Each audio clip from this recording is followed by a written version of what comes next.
Horas para la campaña electoral. Mañana se cierra la posibilidad de hacer publicidad formal en los medios de comunicación. Sin embargo, la campaña, por supuesto, seguirá en calles y en esa gran avenida de las redes sociales. Damos la bienvenida al sociólogo Mario Hunda. Él es catedrático e investigador de la Facultad de Ciencias Sociales de la Universidad Central del Ecuador. Mario, muy buenos días. Quisiéramos saber cómo ha visto, cuál es su lectura sobre esta campaña electoral que va llegando ya al cierre. Bueno, buenos días. Muchas gracias por la oportunidad de conversar con ustedes y con su audiencia. Yo creo que verdaderamente ha sido una campaña, llamémosle, desangelada, una campaña sin ángel, una campaña sin emoción, una campaña sin vida. Ha sido quizás la campaña más aburrida desde el retorno de la democracia para acá, y una campaña que ha estado marcada por unas claras ventajas que ha tenido el candidato presidente, justamente por los temas relativos a la constitucionalidad que ustedes se referían hace un rato, ¿no? Y en la que se ha notado, digamos, en general, una falta de propuestas, problemas en el debate que, como ya se ha indicado por muchas otras personas, el propio formato del debate no se prestó para que los candidatos pudieran profundizar en sus demandas, y en un ambiente pues que no ha mostrado pues demasiado interés por la campaña. ¿Cuánto tiene que ver con esa situación la forma en la que los ecuatorianos estamos viviendo actualmente? Los azares están a la orden del día por diferentes temas. Puede ser el tema de los migrantes perseguidos en los Estados Unidos, que pueden afectar seriamente a uno de los pilares de la economía ecuatoriana, esa inseguridad jurídica que desde todos los órdenes afecta fuertemente al Ecuador, la corrupción que sigue campante en los sectores públicos, particularmente, sin eximir de esto también a sectores privados que interactúan, la violencia, el predominio de las mafias que, a pesar de los esfuerzos que ha hecho Ecuador, sigue vigente. Claro, como usted indica, efectivamente son las maneras de los modos de vivir, ¿no es cierto?, que se han instaurado en el país, con un montón de aspectos que afectan a la vida cotidiana, los que pueden estar restando interés a la campaña electoral. Evidentemente, yo creo que el primero sigue siendo el tema, los primeros, perdón, siguen siendo el tema de la violencia y el tema del empleo. El tema de la violencia porque, a pesar de todas las de todo el plan Fénix, de todo el incremento de presupuesto que se ha dado a la lucha contra la delincuencia, el incremento del IVA a inicios digamos, en los meses anteriores, la violencia no se ha detenido. Y de hecho, los datos últimos nos indican que el mes de enero de 2025 fue de los más violentos inicios de año en algún tiempo. Eso muestra pues que la violencia sigue campante. Y uno mira los noticieros o uno mira los Instagram y los TikToks, que es la manera que mucha gente tiene ahora de acercarse a la realidad, y se ven las tomas de secuestros, la toma de imágenes de sicariatos, de robos, a todo nivel, ¿no? Entonces, evidentemente, la preocupación está allí. Por otro lado, el tema de los migrantes, el tema del empleo, perdón, que no mejora, ¿no? Y en donde uno escucha la campaña y la mayoría de candidatos lo que quiere es precarizar más al trabajo, con el argumento de que precarizando más ahora va a dejar de estar precario después. Y el tema de las migraciones, porque muchas familias tienen hermanos, padres, madres, hijos en el exterior, sobre todo en los Estados Unidos, de donde proviene una parte importante de los ingresos que permite subsistir a la familia y de alguna manera compensar pues con el nivel bajo de los salarios y de los ingresos a nivel local. Entonces, todo esto hace que el interés de la población no esté inmediatamente puesto en no esté inmediatamente puesto en la campaña electoral, sino en estos otros problemas. Pero aparte, como le decía antes, se trata de una campaña que no atrae la atención a la gente, ¿no? Que no le motiva a la gente a meterse en la campaña. Estamos ya terminando las campañas y la mayor parte de recorridos que han hecho diversos candidatos, incluso las candidaturas que aparecen como favoritas para estar en la segunda vuelta, incluso según dicen algunas encuestas, para ganar en primera vuelta, no muestran el entusiasmo ni la participación que habíamos visto en campañas anteriores. Pero Mario, muy buenos días. ¿En realidad termina la campaña electoral este 6 de febrero o simplemente no veremos activaciones, mítines en parques, en calles, pero la campaña en las redes sociales indiscutiblemente va a continuar? El tema de la campaña en redes sociales yo creo que es uno de los temas más importantes que no se toma en cuenta. La campaña en las redes comenzó muchísimo antes de que la campaña comenzara oficialmente, sin que el CNE dijera prácticamente nada. No ha habido absolutamente ningún control de la propaganda en las redes sociales, ni la propaganda a favor, ni sobre todo, lo que a mí me parece más indicativo del tipo de campaña que se está haciendo, la campaña en contra que se hace de determinados candidatos en las redes sociales. Voy a poner un ejemplo porque me lo topé el otro día, abrí la página de un periódico, de uno de los periódicos de la gran prensa ecuatoriana, y lo primero que me sale, ¿no? Sale un montón de propagandas, y entre esas propagandas, al costado derecho, en un recuadro bastante visible, la imagen del candidato Leonidas Sisa, diciendo, supuestamente, que va a quitar el castellano y cambiarlo por el quichua como idioma oficial, que va a cambiar la bandera del Ecuador por la huipala y que va a modificar el himno, ¿no? Este tipo de campañas, que son campañas en contra, y que además aparecen y desaparecen, ¿no? Después de 5 minutos ya no volvió a aparecer el mensaje, y vuelve a aparecer un tiempo después, y la gente absorbe eso, capturan pantalla y reproducen eso constantemente de uno a otro, se envían en los diversos chats que están funcionando, ¿no? Chats evidentemente interesados en reproducir este tipo de información falsa, y termina convirtiéndose en una verdad que mucha gente cree, ¿no? Entonces, a mí me parece que el manejo de la campaña en las redes sociales debiera verse no solamente con aquello que se hace a favor de un candidato, aquello que se toma y que incluso se ha dicho que se podría alguna vez contabilizar para descontarlo del gasto electoral, etcétera, etcétera, sino este otro tipo de campaña que se hace con mucha mala fe, con total falsificación de los hechos sobre otras candidaturas, ¿no? Eso nos está mostrando, ¿no es cierto?, el grado de bajeza al que está cayendo la propaganda política electoral en el Ecuador, sin que nadie se pronuncie, porque ahora parece normal, ¿no?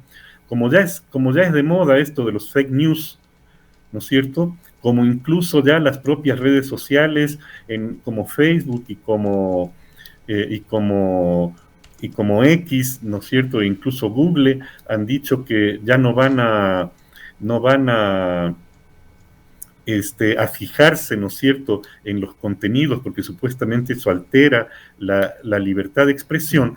Tenemos a grupos claramente identificados con las ultraderechas nacionales y las redes internacionales de ultraderecha, que circulan impunemente cualquier cantidad de información completamente falsa, absolutamente inventada, que por la repetición tratan de convertirla en verdad, al estilo de la propaganda nazi de Goebbels, ¿no es cierto?, de que una mentira dicha 1000 veces se convierte en verdad. Claro. Porque y allí es donde se evidencia también la necesidad de que nos culturicemos un poco más. Me refiero a una cultura moderna, al manejo de las redes sociales, a saber que se tienen que poner filtros, que hay falta de credibilidad, que no puede ser la norma que vaya de alguna manera infiltrándose en los ecuatorianos. En las redes sociales se publican cosas estupendas, sin duda, pero se publica de todo y son también el nido principal de las noticias falsas. Exactamente. Y yo creo que el conjunto de la población es víctima de eso, pero fundamentalmente los jóvenes, ¿no? Porque para los jóvenes la mayor fuente de información este rato son las redes sociales, ¿no? Creo que les comentaba yo en alguna entrevista anterior que me hicieron hace algún tiempo, hablando yo con estudiantes de la universidad, que les preguntaba en dónde se enteraban ellos de las noticias y la mayoría contestaba que en el TikTok. Entonces el TikTok se convierte en la fuente de información y justamente el TikTok es el medio a través del cual están circulando más profusamente este tipo de contenidos completamente falsos, ¿no es cierto?, inventados, que ahí viene el tema de la educación necesaria, ¿no es cierto? O sea, yo creo que es muy grave, ¿no es cierto?, que las personas estemos perdiendo la capacidad de mirar críticamente aquella, entre comillas, información, ¿no es cierto?, que absorbemos. O sea, tendemos a dar por cierto aquello porque aparece en el Internet, porque aparece en el TikTok, porque aparece en X, porque aparece en Instagram. Y no hay, ¿no es cierto?, una cultura suficiente como para, no diré discernir, porque uno discierne según sus creencias, pero por lo menos para tratar de comprobar. Si veo una información en el sentido de que un candidato dice que va a cambiar el idioma y que va a cambiar la bandera, pues busco comprobar eso en otros lados para ver si es verdad. Y si no aparece esa información, eso no es verdad, simplemente, ¿no es cierto? Pero no tenemos esa práctica, ¿no es cierto?, de relacionarnos de manera crítica con la cantidad de información falsa que aparece en el Internet, porque como usted dice bien, digamos, en el Internet, en cambio, tenemos un montón de conocimiento, de información científica, de información histórica que es sumamente útil para la formación de los jóvenes y de la gente en general. De los que Ahora, no somos quisiera jóvenes. yo compartir con usted, Mario, y con nuestros oyentes sobre todo, lo que considero es un fenómeno bastante particular que está dándose en Cuenca. La predominancia de las redes sociales es universal, pero un estudio reciente, facilitado por colegas radiodifusores, en un estudio estadístico que se ha hecho aquí en la ciudad de Cuenca, la gente sigue utilizando como principal fuente de información la radio, un tema que satisface. Ponemos la estadística en pantalla. La población contesta a la pregunta de cuáles son los medios de comunicación que más utiliza y la radio aparece con un 55%, superando al 43% de las redes sociales. La televisión aparece en un porcentaje muy bajo. Y también a una segunda pregunta sobre la frecuencia con que escucha, el 71% escucha diariamente la radio, otros 2 veces por semana, otros una vez por semana. Un fenómeno que esperemos realmente refleje la realidad, pues satisface, obviamente, siendo parte de este sector, de esta industria y de este servicio también que prestan las radios. Yo creo que el dato que se da respecto a la SUAY es efectivamente alentador.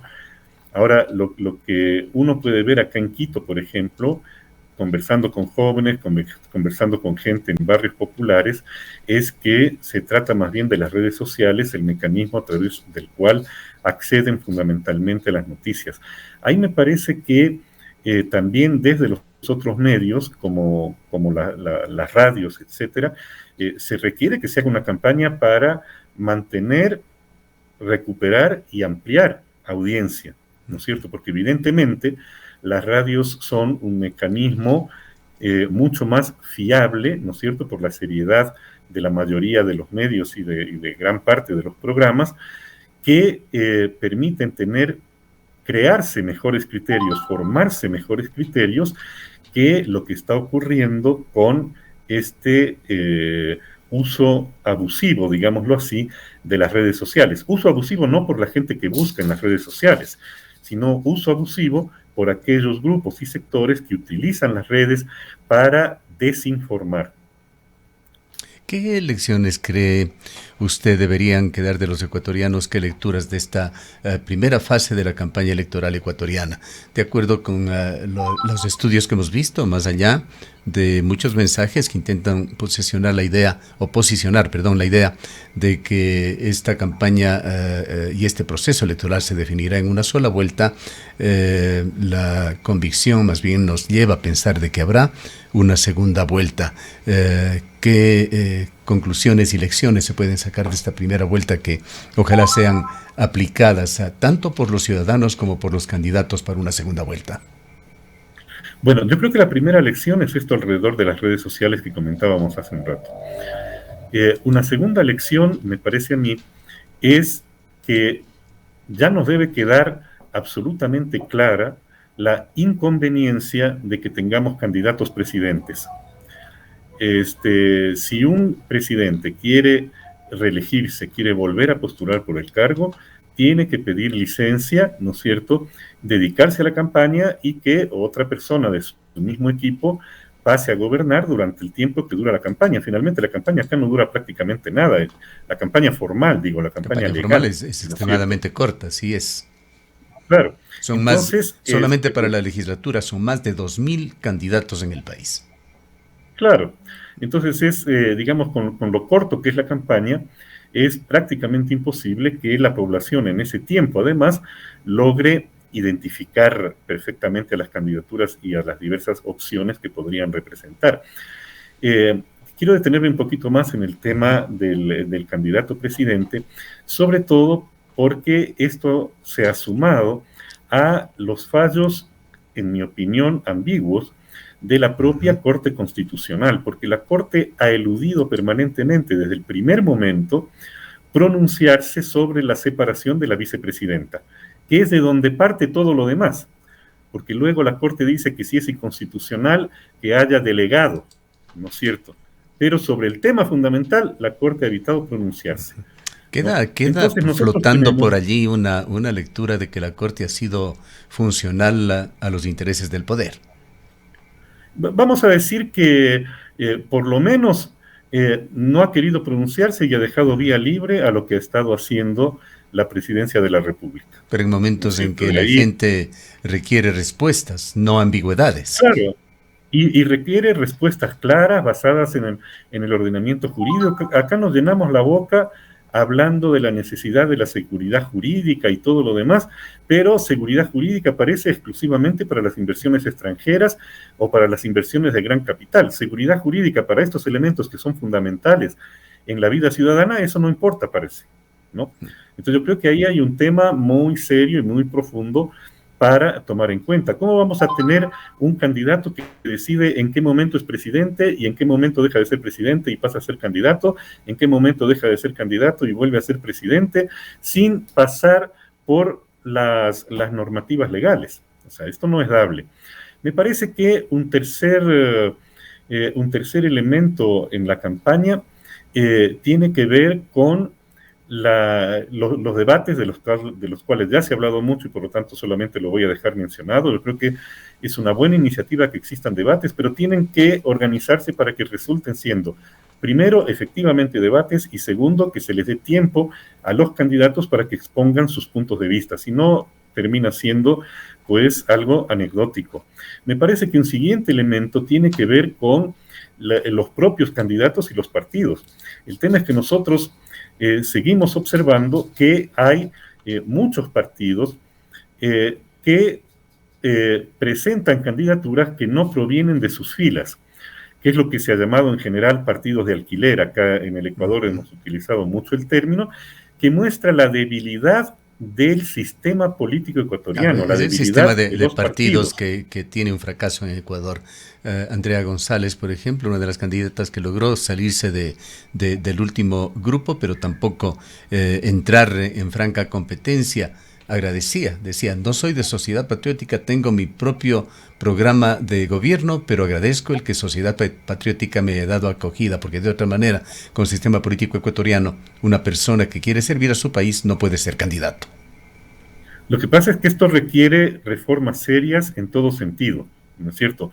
Porque recordemos que el intento de la candidatización de independientes ya se puso en práctica y también fracasó. O sea, que ese no es la solución, ni el tipo de sistema de partidos que tenemos ahora, ni la simple permisividad para que cualquier persona se candidatice. Hay que empezar a pensar en otro tipo de mecanismos que permitan estructurar de mejor manera la posibilidad de que exista una representación política, porque lo que se juega en las elecciones es la representación política. Pero si nosotros tenemos una ciudadanía que está desinformada, que está medianamente o mayoritariamente desinteresada, unos partidos que no tienen sustancia ideológica, sustancia orgánica, unos candidatos que andan buscando candidaturas de partido en partido, es evidente que la cosa no está funcionando bien y que, digamos, esto no nos puede llevar, obviamente, de ningún modo a fortalecer la democracia. La democracia ahora, está siendo cada vez... Y con esto finalizamos, Mario, hay un problema con las democracias occidentales, se encuentran en una profunda crisis, lo señaló ya para Latinoamérica, para Ecuador el Latino Barómetro, y hay situaciones en el mundo que no ayudan a un fortalecimiento de la democracia, que encienden grandes inquietudes sobre nuestro futuro. Basta ver los alardes, las declaraciones, las posiciones del presidente más poderoso del mundo en estos días. Bien, vale un breve comentario sobre lo que está sucediendo alrededor del señor Trump, y con esto cerramos este diálogo. Bueno, yo creo que en el caso de Trump nosotros tenemos el modelo que además van a seguir muchos candidatos, partidos y grupos en América Latina y en otras partes del mundo, de una persona que, coludida con los grandes poderes económicos, fíjense ustedes que no es casualidad que en su toma de posición Trump aparezca flanqueado por los dos grandes multimillonarios, ¿no es cierto?, de Estados Unidos y del planeta, vinculados justamente con las redes sociales. Entonces, que además no respeta ninguna ley, ¿no?, que él mismo intentó dar un golpe de Estado para no reconocer su derrota electoral en el periodo anterior, ¿no es cierto?, que elude su confrontación real con la justicia, que se lava las manos de aquellas cosas a las que él incentiva, que retoma los discursos, yo diré, más transparentes de racismo, ¿no?, de xenofobia y sobre todo de dominación imperial. Hay un tinte bastante fascista adicionalmente.